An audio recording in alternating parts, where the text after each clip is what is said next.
전방 목사의 아침 묵상 2025년 3월 26일 수요일 아침입니다.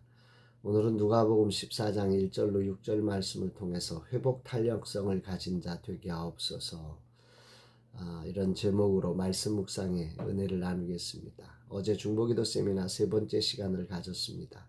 조금씩 영적 전쟁으로서의 중보기도를 이해하기 시작했습니다. 몇몇 분들이 기도의 회복이 일어났음을 고백해서 감사했습니다.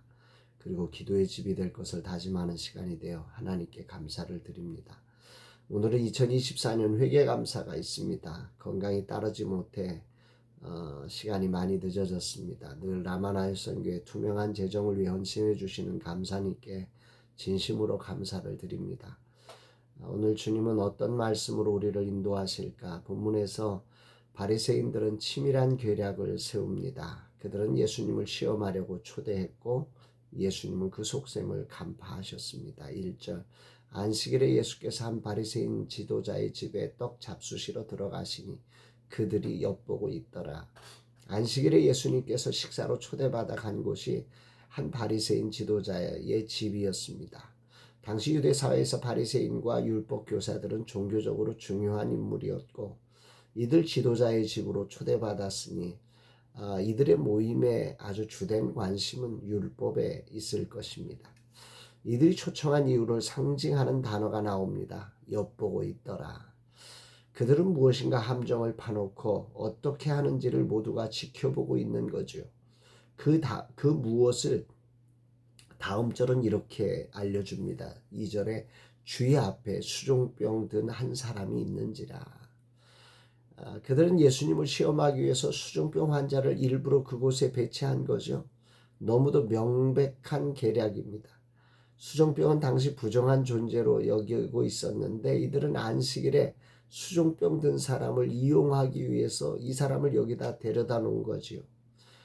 아마도 이들은 치료하면 어떻게 할 것이고 치료하지 않으면 어떻게 할 것인지를 예수님이 빠져나갈 구멍이 없이 전략적으로 모든 걸 짜놓고 기다렸던 것입니다. 이것이 세상의 전형적인 가치관이지요. 그런데 이런 세상을 만드는 이들이 누굽니까? 그리고 그날이 어떤 날입니까? 바로 안식일이며 그 율법을 가르치는 지도자들이 아닙니까? 어떻게 이렇게 되었을까요? 참으로 안타깝고 나 자신을 돌아보게 되는 날입니다.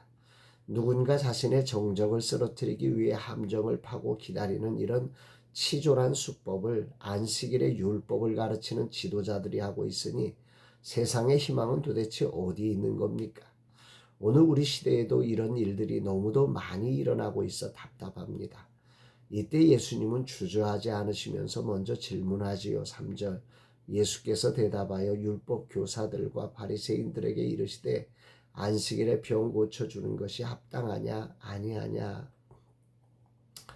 예수님은 초대한 자리가 단순한 식사 자리가 아니라 자신을 시험하려는 바리새인들의 함정임을 다 아시고 당당하게 물으신 겁니다.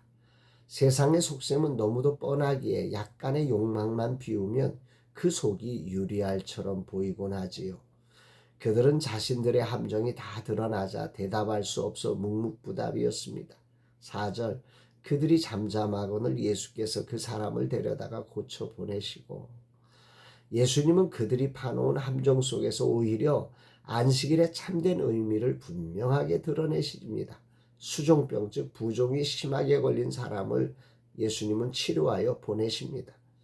바리새인들이 이 사람을 이용해서 자신들의 목적을 이루려고 했지만 그렇게 목적의 수단으로 이용된 사람이지만 예수님은 이 영혼을 불쌍히 여기시면서 자신이 함정에 빠지시면서도 이 영혼을 치료하시고 보내신 겁니다. 이를 통해 예수님은 안식일이 율법이라는 계명을 지키는 것이 아니라 율법의 정신, 즉 사랑을 실천하는 날이고 해방과 구원의 날임을 분명하게 선언하신 겁니다. 사순절 십자가의 길이 바로 이런 길임을 묵상하게 됩니다. 이런 예수님의 행동에 그들은 아무 대답도 하지 못하며 이들이 파놓은 함정인 초대자리는 순식간에 끝이 나버립니다. 100% 예수님의 승리가 된 거죠. 그러나 바리새인들은 분명히 패했지만 승복하기보다 결정적 증거를 확보하여 예수님을 죽이려 결심하는 자리가 되었을 것입니다. 이들은 안식일을 지킨다고 하면서 정작 안식일을 가장 심각하게 훼손하고 있었던 겁니다. 하나님을 예배하는 날에 사랑을 실천하기는커녕 사람을 함정에 빠뜨리는 일에만 몰두하고 있었습니다. 어떻게 하다가 이렇게 눈먼 소경이 된 것일까요? 오늘 저에겐 이렇게 눈먼 소경과 같은 모습은 없는가 돌아봅니다. 예수님처럼 함정에 빠지며 영혼을 구원하기 위해 달려가는 사랑은 있는가 돌아봅니다. 그들은 예수님의 등장으로 인해 자신의 사회적 지위가 위협받는다고 느꼈지요. 그래서 그 자리를 지키기 위해 함정을 팠던 겁니다. 혹시 나도 내 자리를 지키려는 욕심 때문에 바른 길을 외면하고 있지는 않는가? 자신의 약함과 수치가 드러날 때 겸손히 그것을 인정하고 돌아서며 회개하고 변호하는 기회로 잡아야 하는데 나는 과연 어떻게 하고 있을까? 다른 사람을 의식하느라 사랑을 전할 기회를 다음으로 미루지는 않았는가? 이제 육체적으로는 분명한 전환점을 지났습니다. 이제는 내 역할도 내가 중심이 되어 일하는 시간이 아니라 다른 소중한 분들을 중심에 세우는 것이어야 합니다. 이런 경륜을 가진 나이에도 여전히 나의 약함과 실수와 수치를 감추기 급급한 모습으로 살고 있는지 주님은 돌아보라고 하십니다. 이젠 정말 나를 내려놓고 예수님처럼 희생을 감수하면서도 사랑을 실천하는 목사가 되고 싶습니다. 나는 주님의 종이며 통로일 뿐인 인생입니다. 내가 붙든다고 붙들어지는 것이 아닙니다.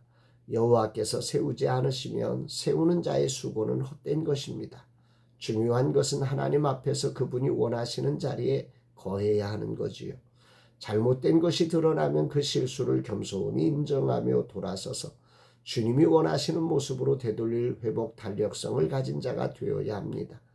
목사의 최대 단점은 자기를 보는 일에 약해질 수 있다는 것입니다. 그래서 놓치지 않고 묵상을 통해 나를 보려고 몸부림치지만 그렇다고 실수하지 않는 것은 아닙니다. 문제는 실수의 현장에 나를 붙들기 위해 몸부림치며 다른 사람의 약점을 붙잡는 그런 어리석은 자로 전락하지 말아야 합니다. 그래서 오늘도 지존자의 은밀한 곳으로 깊이 들어갑니다. 말씀을 가슴에 깊이 새기며 내 안에 있는 바리새인의 그 세상적 마음을 다 까발리며 주 앞에 회개하고 겸손히 자백합니다. 주여, 이 종의 마음에도 이런 마음들이 있음을 자백합니다. 이 종을 용서하소서. 이 종이 실수가 드러날 때 회복 탄력성을 가지고 주 앞에 서는 자 되게 하옵소서. 그리하여 오늘도 어떤 희생과 어려움이 닥쳐도 두려워하지 않고 예수님처럼 영혼 구원을 향해 나아가게 하소서 고백합니다. 사랑하는 여러분, 우리는 우리의 약함이 드러나는 일을 참 힘들어합니다. 우리의 실수를 감추기 급급할 때가 참 많습니다. 그것은 왜 그럴까요? 자기가 주인이기 때문은 아닌가요? 우리 하나님이 우리의 중심을 보시는 분이라고 하는 사실을 인정하고 우리가 그 하나님 앞에 서 있고 내가 그 하나님의 종이라는 사실을 인정한다면 우리는 그렇게 살아갈 수는 없다고 생각합니다. 오늘이라는 시간 정말 주님 앞에 서며 회복 탄력성을 갖고 우리의 연약함을 연약함으로 고백할 줄 알 때 정말 주님이 원하시는 자리에 서기 위해서 몸부림치며 다시 일어나는 저와 여러분들이 되시기를 주의 이름으로 축복합니다. 사랑합니다, 여러분.